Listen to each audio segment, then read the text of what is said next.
Yeah. This is a two-part story. This is 2 of 2. People, watch out for the prequel. Real talk, I narrate, it's all legit. Blue lights flash, I about get sick. I get pulled, then I get searched, just because he saw my ice pick. I also had a taser with me and a quarter bag of weed. Add a half an ounce of that, and you got me charged with felonies. But see, it's quite clear to me that the deputies at Elkin PD are not required to have any type of degree. I mean, how do you fuck up a simple fingerprinting? Instructions written at the top, I saw them, all you gotta do is read. I mean, really, how unjustly is it for the dude in custody to be looking at that shit so subtly? Well, it's not really unjustly, but either way, I was looking at it triumphantly, but reluctantly triumphantly, because redundancy was uncomfortably consulting me. Due to the fact that I'm in jail, yet I see this dude printing my right hand whenever he's supposed to be printing my left. Sardonic acknowledged cough. That cop was a nitwit. I then got escorted off to Dobson to meet the magistrate. His office had carpet so discreet I thought it was hardwood floor. My target seat was not received, but still I got to sit. I see 2 more. That's the opposite number of empty seats seen by ICP when they go on tour. I got no bond set for me, but instead he said I could be released once the PD receives a copy of my parents' signature.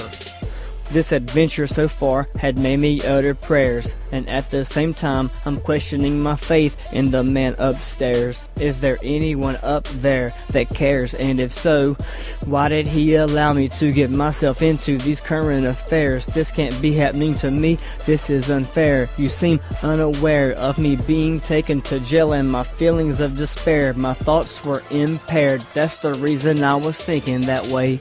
Finally, I arrive at DPD. He walks me through the breezeway. I'm unrestrained while police say they need my watch, they need my ring, and any other valuable thing. And then I can go make my phone calls in the back room. While I'm walking away, they're talking about doing shrooms, conversing about preaching to the youth.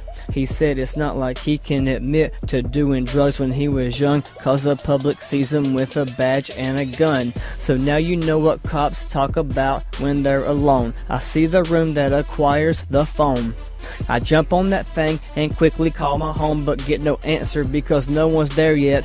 So I call my mom and groan. She's still at work and it's registration day, so that means she's gonna be getting off late.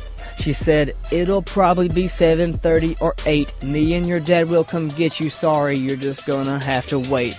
That's great. Now all my options has failed. I walk back to the personnel and that dude talking about doing shrooms as well. Maybe we can kick it cause I got some stories that I could tell too, but instead they took me to holding cell 2.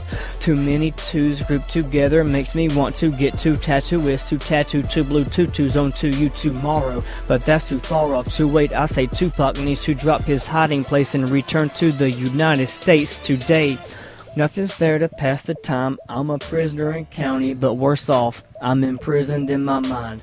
A few minutes later, the door opens and I see this pedophile-looking old prisoner guy. He had a banana sandwich to try and some apple juice. What a pleasant surprise. The door shuts while that old man's still undressing me with his eyes. It creeped me out, cause I know he probably fantasized about doing something like humping me.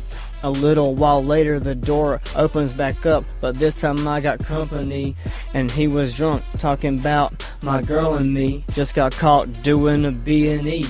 I said, well damn, my misdemeanors add up to 3, and they also charged me with 2 felonies. He said, you'll probably do time. I say I'm getting a lawyer. He asked if I had one in mind while walking to the corner. Is he drunk or high? Banging on the wall trying to talk to the other side. He says, my girlfriend's over there. I'm like, that wall is concrete. There's no way she can hear you, but the cops out there can, so you might want to be discreet. Finally giving up, he says, I don't mean to be rude, but I gotta take a leak. I say, then Pete, then the door click-clacked and creaked. When it opened, a cop looked inside and took a peek. When he pointed at me, emotion had to fill my face. When I walked out the door, I saw my parents and I gave them both a big embrace. Cut.